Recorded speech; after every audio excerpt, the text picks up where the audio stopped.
I'm 89 years old, and I need to tell you about the day I destroyed my relationship with my daughter.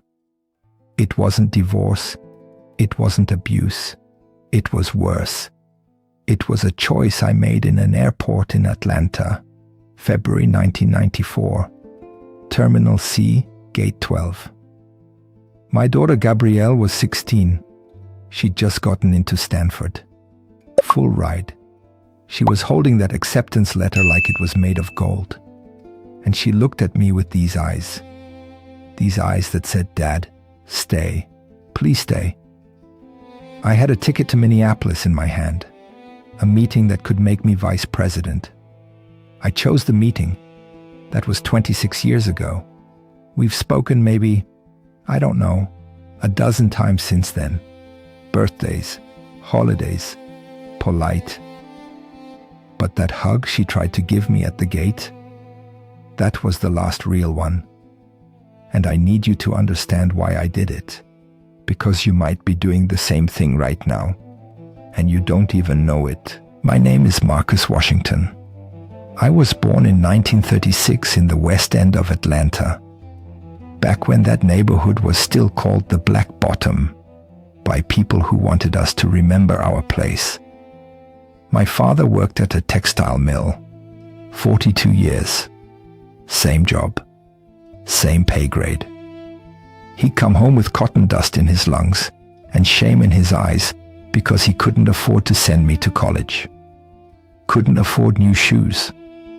Couldn't afford to take my mother to a restaurant that didn't have a separate entrance for coloreds. I watched that man shrink every year, a little smaller, a little quieter. I was 12 years old when I made myself a promise. I will never be poor. I will never watch my kids want for things I can't give them. I will never feel that shame. That promise became my religion. I got a scholarship to Morehouse, studied business, graduated 1958, married Diane in 1962, got hired at Coca-Cola in 1965 as one of the first black managers they ever had. And I worked. God, I worked. 60-hour weeks, 70 when they needed me. I missed Gabrielle's birth because I was in a strategy meeting in New York. Diane called me at the hotel, said, "It's a girl." I said, "I'll be home Thursday." Thursday. I missed the first 3 days of my daughter's life because I was building a presentation deck about market expansion in the Midwest. But here's what I told myself. Here's the lie that felt like truth. I'm doing this for her. Every promotion, every late night, every missed recital. I'm building something so she never has to struggle like I did. Diane didn't see it that way. She'd leave notes on the kitchen counter. Gabriel asked why you're never home. I'd write back, I'm securing her future. We divorced when Gabriel was 14. Diane got custody. I got weekends. Except I worked most weekends. By the time Gabriel was 16, I'd made vice president. Corner office, 47th floor. I could see all of Atlanta from up there. The West End where I grew up. Buckhead where I live now. I'd made it, and my daughter barely knew me. February 1994. Gabrielle's guidance counselor called me at work. Said Gabrielle had gotten into Stanford. Early admission. Full academic scholarship. They wanted to meet with both parents to discuss next steps. I said I'd be there. But then Bill Harrison, the CEO, called me into his office. Said they were considering me for senior vice president. Youngest black SVP in company history. But there was a catch. They needed me in Minneapolis that Thursday. Big meeting with a potential acquisition target. Make or break. Thursday was the same day as Gabrielle's counselor meeting. I called Diane. Said I'd reschedule. She said, "Marcus, you've been rescheduling her whole life. I said, "This is different. This promotion means she won't need student loans. She won't graduate with debt. I'm doing this for her."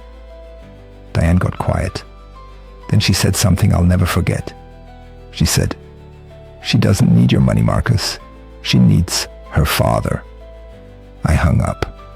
Told myself Diane didn't understand how the world worked. Told myself I was making the hard choice, the responsible choice.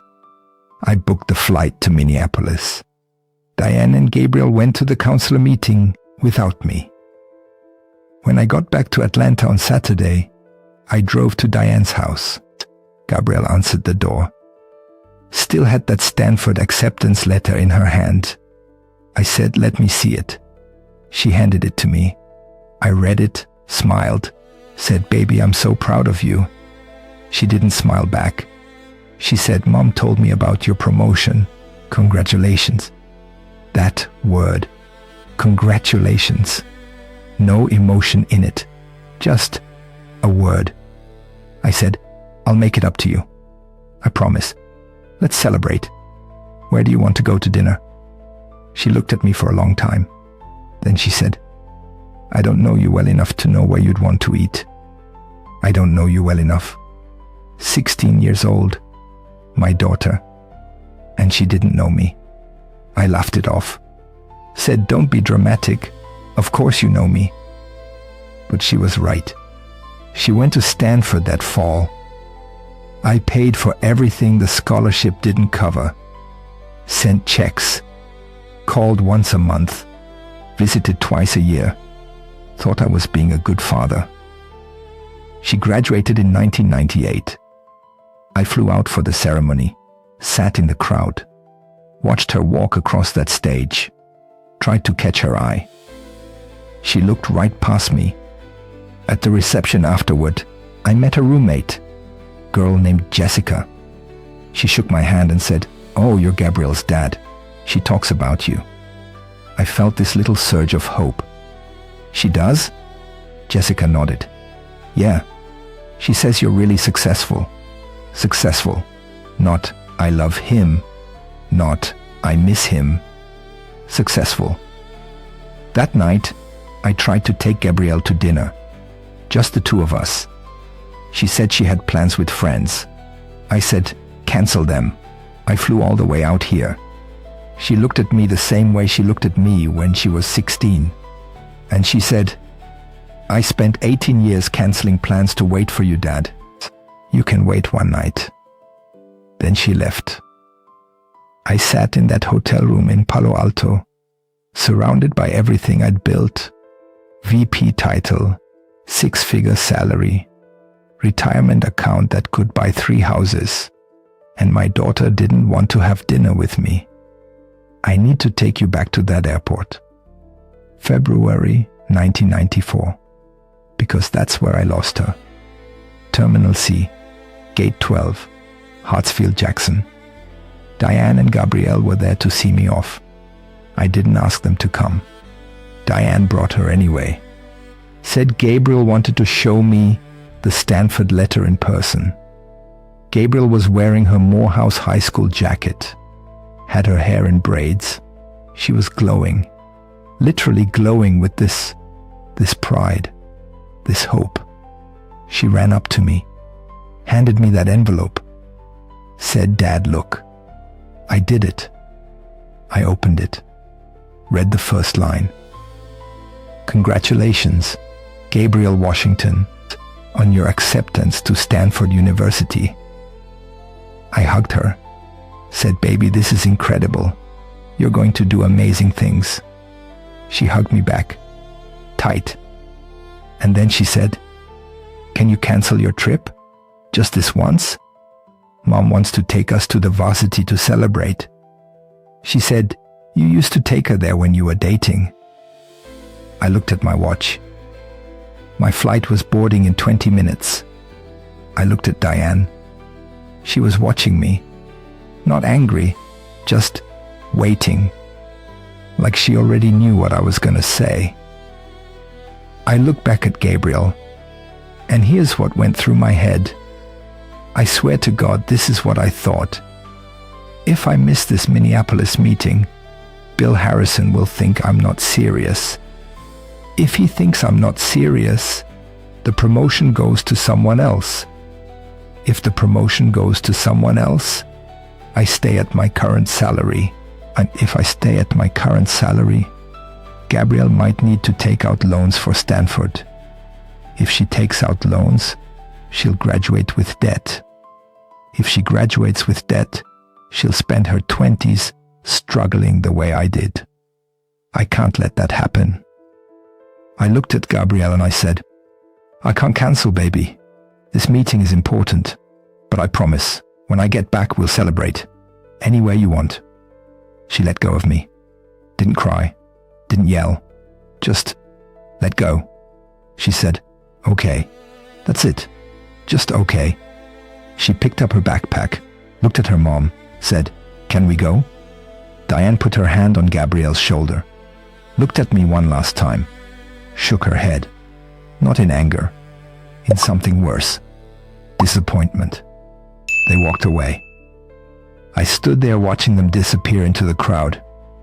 I remember thinking, she'll understand when she's older. She'll see that I made the right choice.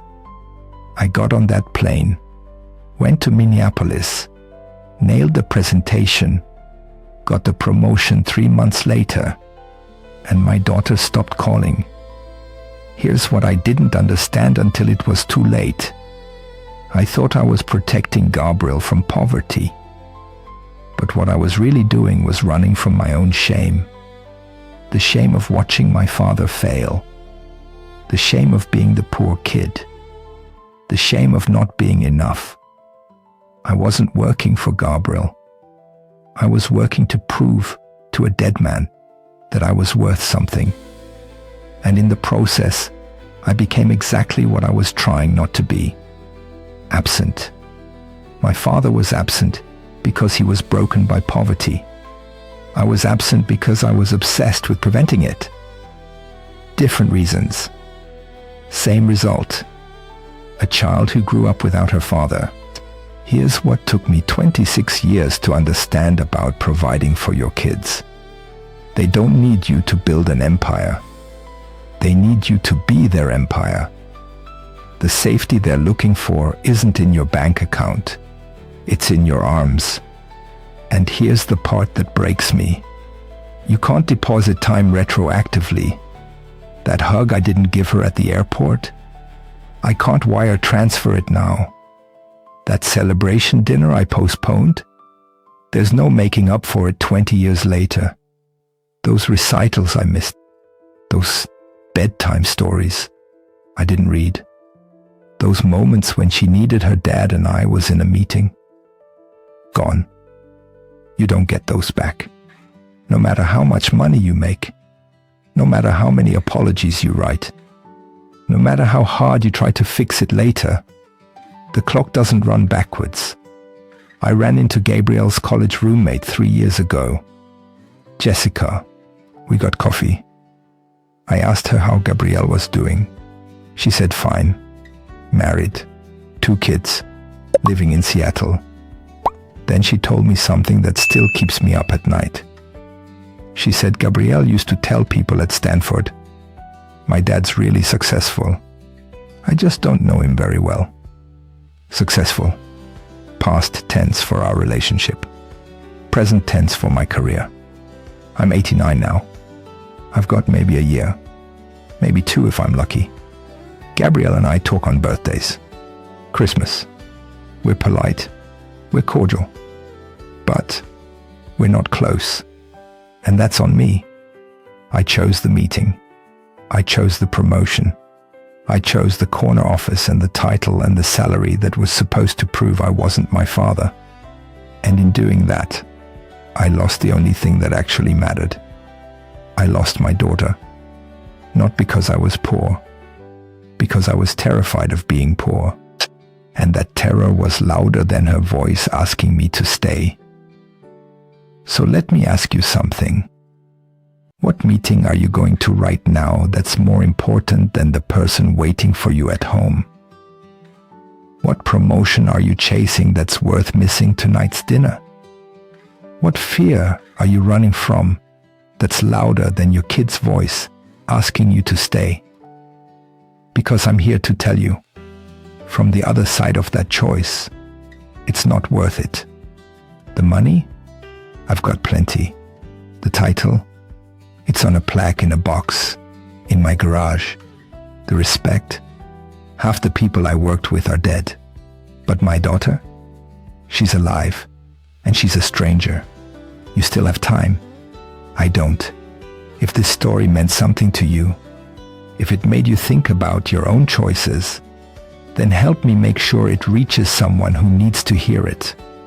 Subscribe to this channel. Share this with someone you love. Leave a comment and tell me, what are you going to change? Today. Not someday. Today. Because maybe we can save someone from making the same mistake I did. Go home. Hug your kid. Cancel the meeting. Before it's too late. Before you're 89. Sitting in a room full of everything you built. Wondering why the person you built it for doesn't call anymore. Don't be me. You still have time.